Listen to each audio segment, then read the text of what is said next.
अस्सलामुअलैकुम friends.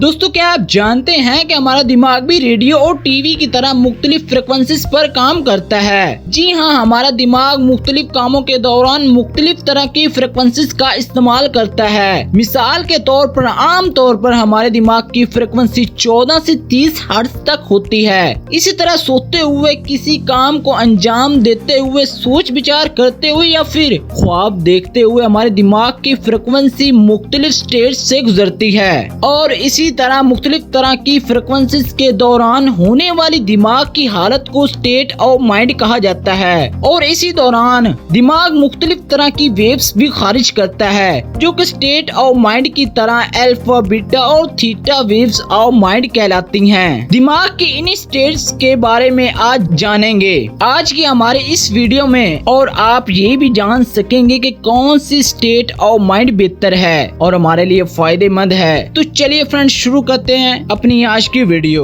Friends, अगर आपने अभी तक हमारा चैनल AA यानी ऑल अराउंडर वर्ल्ड सब्सक्राइब नहीं किया तो जल्दी से हमारे चैनल को सब्सक्राइब करें और बेल आइकन को भी प्रेस कर दें, ताकि नई आने वाली वीडियो का नोटिफिकेशन आपको बर वक्त मिलता रहे। और वीडियो पसंद आने की सूरत में उसे लाइक करें, शेयर करें और कमेंट्स बॉक्स में अपनी कीमती राय का इजहार करें और वीडियो को एंड तक लाजमी देखें। आमतौर पर हमारे दिमाग की फ्रिक्वेंसी 14 से 30 हर्ट्ज होती है। हम तकरीबन सारा दिन अपने दिमाग को इस फ्रिक्वेंसी पर चलाते हैं। दिमाग की इस फ्रिक्वेंसी के साथ हम बातचीत करते हैं, काम करते हैं, जज्बात का इजहार करते हैं और जरूरी सोच विचार करते हैं। दिमाग जब इस फ्रिक्वेंसी पर होता है तो उसे बीटा स्टेट ऑफ माइंड कहते हैं, और इस हालत में जहन से निकलने वाली शुआओं को बीटा वेव्स कहते हैं। जब दिन के किसी हिस्से में हम अपने ख्यालों में खोए हुए कोई बात या कोई वाकया या कोई फैंटेसी सोच रहे होते हैं, तो इस वक्त हमारे दिमाग की फ्रिक्वेंसी कम होकर 8 से 14 हर्ट्ज हो जाती है।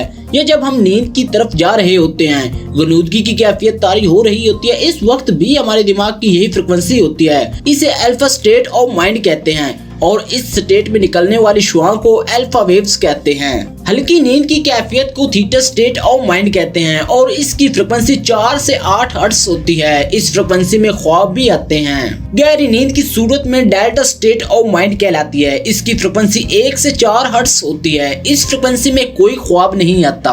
Characteristic of alpha state of mind.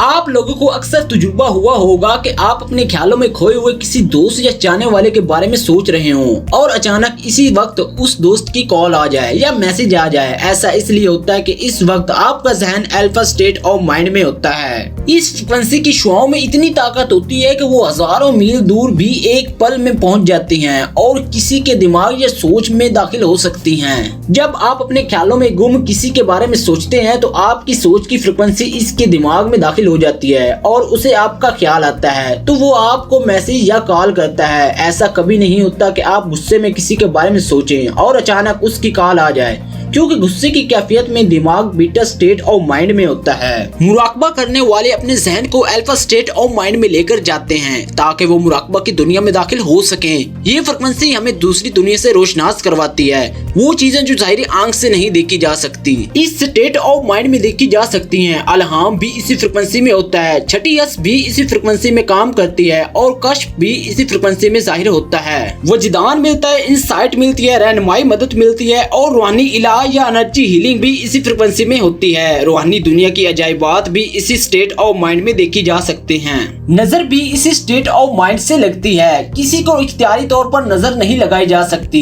ये नजर भी तब ही लगती है जब कोई इस फ्रिक्वेंसी पर किसी के बारे में सोचे। तो अक्सर हम खुद भी खामोशी से अपने बच्चों को खेलता देख रहे होते हैं अल्फा स्टेट में, तो हमारी नजर अपनी भी लग जाती है। अगर हम अल्फा स्टेट ऑफ माइंड में रहना और जीना सीख लें तो हमें ये सब फायदे हो सकते हैं। नंबर 1, हमें स्ट्रेस नहीं होगी, डिप्रेशन नहीं होगा, गुस्सा नहीं आएगा। नंबर 2, सर दर्द नहीं होगा, दिमाग फ्रेश रहेगा और जाहिर है दिमाग फ्रेश रहेगा तो जिस्म भी फ्रेश रहेगा और बीमारियां कम आएंगी। नंबर 3, आप रोजमर्रा के किसी काम में कंफ्यूज नहीं होंगे। नंबर 4, इनसाइट मिलेगी जिससे आप हमेशा सही फैसले करेंगे। नंबर 5, लोगों की नीयतें और इरादे एक हद तक आप पर जाहिर होंगे और आप कभी धोखा नहीं खाएंगे। नंबर 6, आपकी सिक्स सेंस तेज होगी और काफी बातें आपको वक्त से पहले ही पता चल जाया करेंगी। नंबर 7, रोज नए आइडियाज आपके जहन में आएंगे, किसी मसले का हल तलाश करने में मुश्किल नहीं होगी। नंबर 8, आप जो भी काम करेंगे आपको खुद पर बहुत एतमाद होगा। नंबर 9, आप जो भी बात करेंगे वो सीधा लोगों के दिल में उतरेगी। इस फ्रीक्वेंसी की सोच पर नहीं ताकत परवाज मगर रखती है। नंबर 10, आपकी कैपेसिटी और ज़र्फ बढ़ेगा। छोटी छोटी बातें आपको तंग या डिस्टर्ब नहीं करेंगी। नंबर 11, आपका रूहानी दुनिया से और अपने रब से बहुत अच्छा ताल्लुक बनेगा। आपको जिंदगी और इबादत का असल लुत्फ मिलेगा। आप अपने आप को अल्लाह के करीब महसूस करेंगे। Friends, how to achieve alpha state of mind, ये बहुत आसान है। जिस तरह डे ड्रीमिंग के वक्त आपको कोई मेहनत नहीं करनी पड़ती, आप खुद से इस फ्रीक्वेंसी में चले जाते हैं, इसी तरह आप ये स्टेट ऑफ माइंड इख्तियारी तौर पर भी हासिल कर सकते हैं। अपने जिस्म और जहन को ढीला छोड़ें, आपके पट्टे ढीले होंगे, जिस्म रिलैक्स होगा।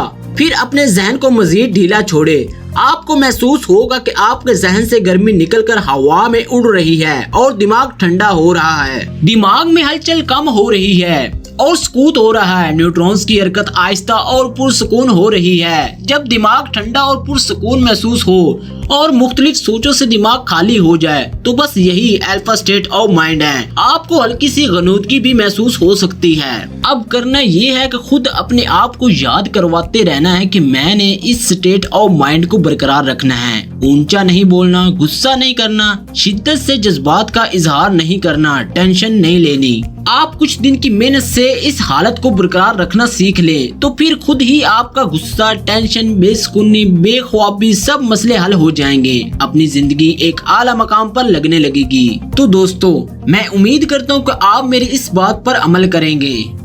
आज की वीडियो यहीं तक थी। मुझे दीजिए इजाजत। अपना बहुत सारा ख्याल रखिएगा। अल्लाह हाफिज।